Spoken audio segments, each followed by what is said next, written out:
ನೋಡ್ತಾ ಇದ್ರ ವಿವಿಸಿ ನ್ಯೂಸ್. ನಾನು ಸ್ವಾಗತ್. ಹಾಸನ ಜಿಲ್ಲೆಯ ದಿನದ ಪ್ರಮುಖ ಸುದ್ದಿಗಳ ಕ್ವಿಕ್ ರೌಂಡ್ ಆಫ್ ನಲ್ಲಿ ಮೊದಲನೇದಾಗಿ ಹೆಡ್ಲೈನ್ಸ್.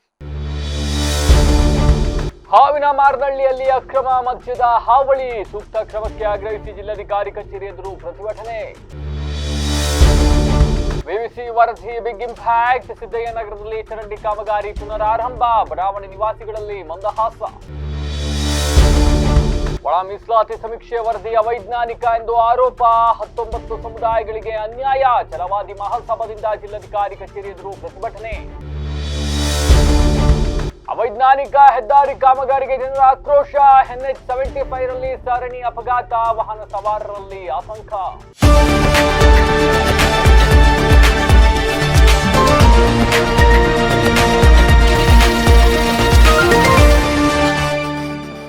ವಾರ್ತೆಗಳ ವಿವರ.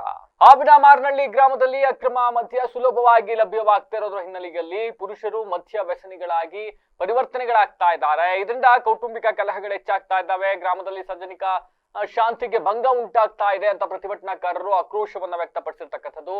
ಅಂಡ್ ಈ ಹಿಂದೆ ಅಬಕಾರಿ ಇಲಾಖೆಗೆ ದೂರು ನೀಡಿದ ಸಂದರ್ಭದಲ್ಲಿ ಅಧಿಕಾರಿಗಳು ಗ್ರಾಮಕ್ಕೆ ಭೇಟಿಯನ್ನ ನೀಡಿ ತಾತ್ಕಾಲಿಕವಾಗಿ ಮಾರಾಟವನ್ನ ತಡೆ ಹಿಡಿದಿದ್ರು.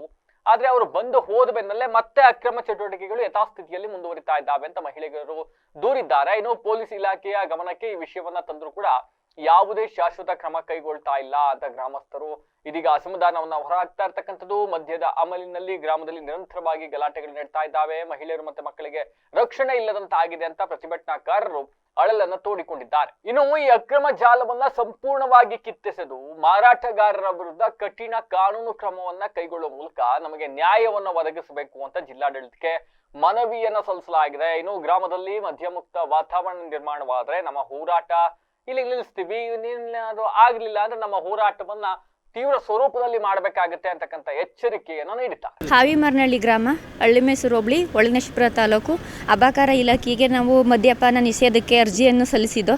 ಅವರು ಬಂದು ಆಕ್ಷನ್ ತಗೊಂಡ್ರು. ಅವ್ರು ಬಂದಾಗ ನಿಲ್ಲಿಸ್ತಾರೆ, ಅವ್ರು ಹೋದ್ಮೇಲೆ ಮಾರಾಟವನ್ನು ಮಾಡ್ತಾ ಇದ್ದಾರೆ. ಅದರಿಂದ ನಾವು ಮಹಿಳೆಯರು ಬಂದು ಮನವಿ ಪತ್ರವನ್ನು ಸಲ್ಲಿಸಿದ್ದೀವಿ. ಎದುರುಗಡೆ ಮಾಲ್ ಸಿಕ್ಕಿದ್ರು ಪೊಲೀಸರು ನೀವು ಮಾತಾಡಬೇಡಿ, ನಾವು ತೋರಿಸ್ತೀವಿ ಬನ್ನಿ ಸರ್ ಅಂತ ಹೇಳಿದ್ರು. ನೀವೇನು ಮಾತಾಡಬೇಡಿ, ನಾವಿದ್ದೀವಿ, ನೀವೇನು ಮಾತಾಡೋಕ್ಕೂಡ್ದು ಅಂತ ನಮ್ಮನ್ನೇ ಬಾಯಿ ಮುಚ್ಚಿಸ್ತಾ ಇದ್ದಾರೆ ಅವರು. ಅದೇನು ಮಾಡ್ತೀರೋ ನಮಗೆ ಗೊತ್ತಿಲ್ಲ. ನಾವು ಮೇಡಮ್ ಹತ್ರ ಬಂದಿದ್ದೀವಿ, ನಿಲ್ಲಿಸ್ಬೇಕಷ್ಟೇ. ನಾವು ನ್ಯಾಯ ಬೇಕು ನಮಗೆ. ಇದು 2 ವರ್ಷದಿಂದನೂ ಇದೆ ಸರ್. ನಾವೆಲ್ಲಕ್ಕೂ ಕಂಪ್ಲೇಂಟ್ ಎಲ್ಲ ಕೊಟ್ಟಿದ್ದೀವಿ, ಆದರೂ ನಮಗೆ ಸಿಕ್ಕಿಲ್ಲ. ಊರೊಳಗಡೆ ಒಂದು ಮನೆ 2 ಮನೆ ಅಲ್ಲ ಸರ್, 4-5 ಮನೆ ಮಾಡ್ತಾ ಇದ್ದಾರೆ ಸರ್. ಊರು ಸುತ್ತ ಎಲ್ಲ ಅದೇ ಮಾಡ್ತಾ ಇದ್ದಾರೆ ಸರ್. ಮಾರಾಟ ಮಾಡ್ತಿದ್ದಾರೆ. ಅದಕ್ಕೆ ನಮಗೆ ನ್ಯಾಯ ಬೇಕು ಅಷ್ಟೇ. ಚಿಲ್ಲರೆ ಅಂಗಡಿಲಿ ಮಾಡ್ತಾ ಇದ್ದಾರೆ, ಚಿಲ್ಲರೆ ಅಂಗಡಿಲಿ ಮಾಡ್ತಾ ಇದ್ದಾರೆ ಬಿಗಿಯಾಗಿ ಇಟ್ಕೊಳ್ಳಿ ಅಂತ ಕೇಳ್ತಾ ಇದ್ದಾರೆ. ನಾವಿಟ್ಕೊಳ್ಳೋದಾಗಿದ್ರೆ ಪೊಲೀಸ್ನವ್ರಿಗೆ ಯಾಕೆ ಕಂಪ್ಲೇಂಟ್ ಕೊಡ್ತಿದ್ದೋ ನಾವು? ನಮ್ಮ ಗಂಡರಿಗೆ ಸರ್ ಬೆಳಿಗ್ಗೆ 5:00 ಸ್ಟಾರ್ಟ್ ಆಯ್ತಾರೆ ಸರ್. ಪೊಲೀಸ್ನವ್ರಿಗೆ ಹೇಳಿದ್ರೆ ನಿಮ್ ಗಂಡರಿ ಬುದ್ಧಿ ಹೇಳ್ಕೊಳ್ಳಿ ಅಂತಾರೆ. ಅದಕ್ಕೆ ನಾವು ಮೇಡಮ್ ಹತ್ರ ಬಂದಿದ್ದೀವಿ ಸರ್. ನಮಗೆ ನ್ಯಾಯ ಬೇಕು.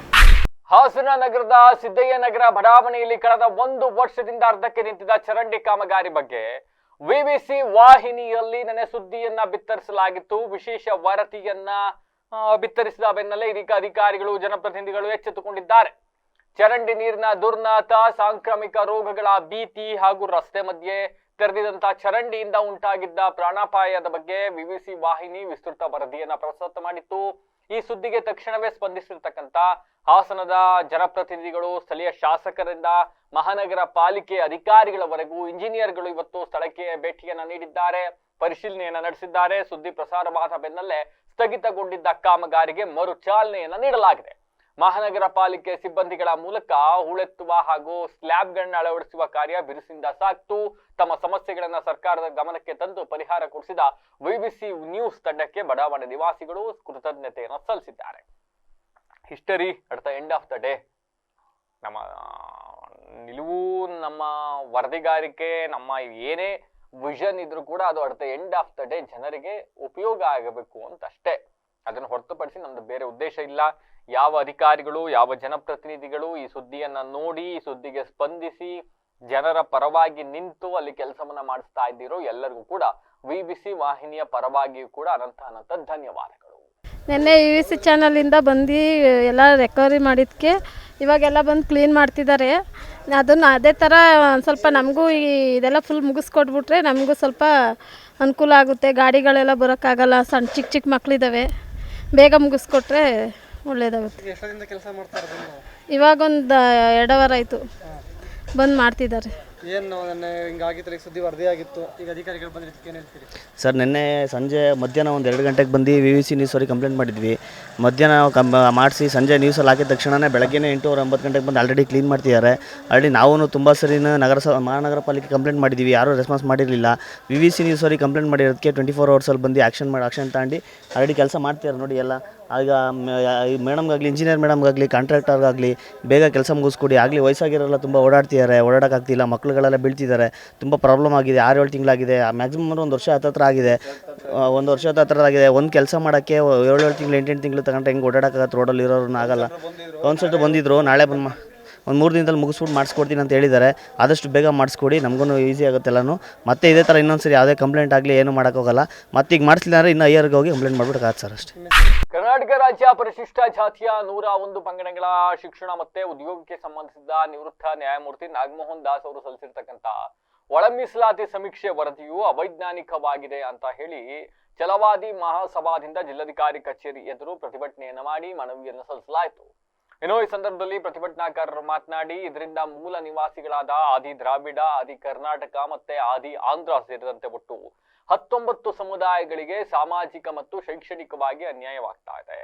ರಾಜ್ಯ ಸರ್ಕಾರ ಮೀಸಲಾತಿ ಪ್ರಮಾಣವನ್ನ 25% ಹೆಚ್ಚಿಸತಕ್ಕಂಥದ್ದನ್ನ ಪ್ರಶ್ನಿಸಿ ನ್ಯಾಯಾಲಯವು ಈಗಾಗಲೇ ತಡೆಯಾಜ್ಞೆಯನ್ನ ನೀಡಿರೋದನ್ನ ಇಲ್ಲಿ ಸ್ಮರಿಸಲಾಗಿದೆ. ಇನ್ನು ಒಳ ಮೀಸಲಾತಿ ಮಸೂದೆಗೆ ರಾಜ್ಯಪಾಲರ ಅಂಕಿತ ಬೀಳುವ ಮೊದಲೇ ಈ ಅಧಿಕೃತ ನಿಯಮಗಳು ರೂಪಿಸುವ ಮೂಲಕ ರೋಸ್ಟರ್ ಬಿಂದುವಿನಲ್ಲಿ ಗೊಂದಲವನ್ನ ಸೃಷ್ಟಿಸಿರ್ತಕ್ಕಂಥದ್ದು ಸಂವಿಧಾನದ ಮೂಲ ಆಶಯಕ್ಕೆ ವಿರುದ್ಧವಾಗಿದೆ. ಈ ಹಿನ್ನೆಲೆಯಲ್ಲಿ ಒಳ ಮೀಸಲಾತಿ ಪ್ರಕ್ರಿಯೆಗೆ ಸಂಬಂಧಿಸಿದಂತೆ ಸ್ಪಷ್ಟ ಕಾನೂನಿನ ಜಾರಿಯಾಗುವವರೆಗೂ ಕೂಡ ರಾಜ್ಯದ ಯಾವುದೇ ಇಲಾಖೆ, ಸಂಸ್ಥೆ, ಶೈಕ್ಷಣಿಕ ವಿದ್ಯಾಲಯಗಳಲ್ಲಿ ನೇಮಕಾತಿ ಪ್ರಕ್ರಿಯೆಯನ್ನ ತಡೆ ಹಿಡಿಬೇಕು. ಅಲ್ಲದೆ ಪ್ರಸ್ತುತ ಶಾಲಾ ಕಾಲೇಜುಗಳ ಪ್ರವೇಶಾತಿ ಸಮಯದಲ್ಲಿ ವಿದ್ಯಾರ್ಥಿಗಳಿಗೆ ಒಳ ಮೀಸಲಾತಿ ಅನ್ವಯವಾಗುವ ಹೊಸ ಜಾತಿ ಪ್ರಮಾಣ ಪತ್ರ ನೀಡುವಂತೆ ಕಂದಾಯ ಇಲಾಖೆಯ ಅಧಿಕಾರಿಗಳು ಒತ್ತಾಯಿಸುತ್ತಿರುವುದರಿಂದಾಗಿ ಪೋಷಕರು ಮತ್ತೆ ವಿದ್ಯಾರ್ಥಿಗಳು ತೀವ್ರ ತೊಂದರೆಯನ್ನು ಅನುಭವಿಸ್ತಾ ಇದ್ದಾರೆ. ಆದ್ರಿಂದ ಈ ಗೊಂದಲಗಳು ಬಗೆಹರಿಯುವವರೆಗೂ ಕೂಡ ಈ ಹಿಂದೆ ಕಂದಾಯ ಇಲಾಖೆ ನೀಡಿದಂತಹ ಜಾತಿ ಪ್ರಮಾಣ ಪತ್ರವನ್ನೇ ಮಾನ್ಯವನ್ನ ಮಾಡಿ ಹಳೆ ಮೀಸಲಾತಿ ನಿಯಮದಂತೆ ಪ್ರಕ್ರಿಯೆಯನ್ನ ಮುಂದುವರಿಸಬೇಕು ಅಂತ ಒತ್ತಾಯಿಸಿದ್ದಾರೆ. ನಾನು ಲೋಕೇಶ್ ಕುಮಾರ್ ರೇಟಿ ಅಂತೇಳಿ ಆಲೂರು ತಾಲೂಕು ಅಜ್ಜನಹಳ್ಳಿಯಿಂದ ಛಲವಾದಿ ಮಹಾಸಭಾದ ಜಿಲ್ಲಾಧ್ಯಕ್ಷನಾಗಿ ಕಾರ್ಯನಿರ್ವಹಿಸ್ತಿದ್ದೇನೆ. ಇವತ್ತಿನ ದಿನ ನಮ್ಮ ಕರ್ನಾಟಕ ರಾಜ್ಯ ಸರ್ಕಾರ ಏನು ರೋಸ್ಟರ್ ಬಿಂದುವನ್ನು ಜಾರಿಗೊಳಿಸಿತ್ತು, ಆ ರೋಸ್ಟರ್ ಬಿಂದುವಿನಲ್ಲಿ ನಮ್ಮ ಪರಿಶಿಷ್ಟ ಜಾತಿಗೆ ಸೇರಿದಂಥ 101 ಜಾತಿಗಳಿಗೂ ಕೂಡ ಒಂದಲ್ಲ ಒಂದು ಗೊಂದಲಗಳು ಕಾಣಿಸ್ತಾ ಇದ್ದಾವೆ ಅಂಥೇಳಿ ನಾವೆಲ್ಲರೂ ಕೂಡ ಸೇರಿ ಆ ಗೊಂದಲಗಳನ್ನ ಸರಿಪಡಿಸ್ಬೇಕಂತೇಳಿ ಈ ಮೂಲಕ ನಾವು ಸರ್ಕಾರವನ್ನು ಒತ್ತಾಯಿಸಲಿಕ್ಕೆ ಇದೊಂದು ಮೌನಯುತ ಮತ್ತು ಶಾಂತಿಯುತವಾದಂಥ ಧರಣಿಯನ್ನು ಆಯೋಜಿಸಿದ್ವಿ. ಈ ಕಾರ್ಯಕ್ರಮಕ್ಕೆ ಎಲ್ರಿಗೂ ಕೂಡ ನಾನು ಧನ್ಯವಾದವನ್ನು ಹೇಳ್ತಾ, ಸರ್ಕಾರಕ್ಕೆ ನನ್ನ ಒತ್ತಾಯ ನಾವು ಇರ್ತಕ್ಕಂಥ ಪರಿಶಿಷ್ಟ ಜಾತಿ ಒಳಗೆ ಇರ್ತಕ್ಕಂಥ 101 ಜಾತಿಗಳಿಗೂ ಕೂಡ ಏನು 6 ಮತ್ತು 5 ಮೀಸಲಾತಿ ಅಡಿ ಕೊಟ್ಟಿದ್ದಾರೆ, ಅದಕ್ಕೆ ಎಲ್ಲ ರೀತಿಯಲ್ಲೂ ಕೂಡ ನ್ಯಾಯಯುತವಾದಂಥ ಒಂದು ಏನು ಮನ್ನಣೆಯನ್ನು ಕೊಡಬೇಕು ಮತ್ತು ಯೋಜನೆಯನ್ನು ಜಾರಿ ಮಾಡಲಿಕ್ಕೆ ಅವಕಾಶವನ್ನು ಕಲ್ಪಿಸಬೇಕು ಅಂತೇಳಿ ಈ ಮೂಲಕ ತಮ್ಮಲ್ಲಿ ಕೇಳ್ಕೊಳ್ತೇವೆ. ಬೆಂಗಳೂರು ಮಂಗಳೂರು ಸಂಪರ್ಕಿಸ್ತಕ್ಕಂಥ ರಾಷ್ಟ್ರೀಯ ಹೆದ್ದಾರಿ 75 ಅಲ್ಲಿ ಬಾಗೆ ಮತ್ತೆ ಗುಲ್ಕಳಿ ಸಮೀಪ ನಡೀತಾ ಇರತಕ್ಕಂಥ ರಸ್ತೆ ವಿಸ್ತರಣೆ ಕಾಮಗಾರಿ ಇದೀಗ ಸಾರ್ವಜನಿಕರ ಆಕ್ರೋಶಕ್ಕೆ ಕಾರಣವಾಗಿರ್ತಕ್ಕಂಥದ್ದು. ಅವೈಜ್ಞಾನಿಕವಾಗಿ ನಡೀತಾ ಇರತಕ್ಕಂಥ ಕಾಮಗಾರಿಯಿಂದ ಈ ಭಾಗದಲ್ಲಿ ಸರಣಿ ಅಪಘಾತಗಳು ಸಂಭವಿಸ್ತಾ ಇದ್ದಾವೆ.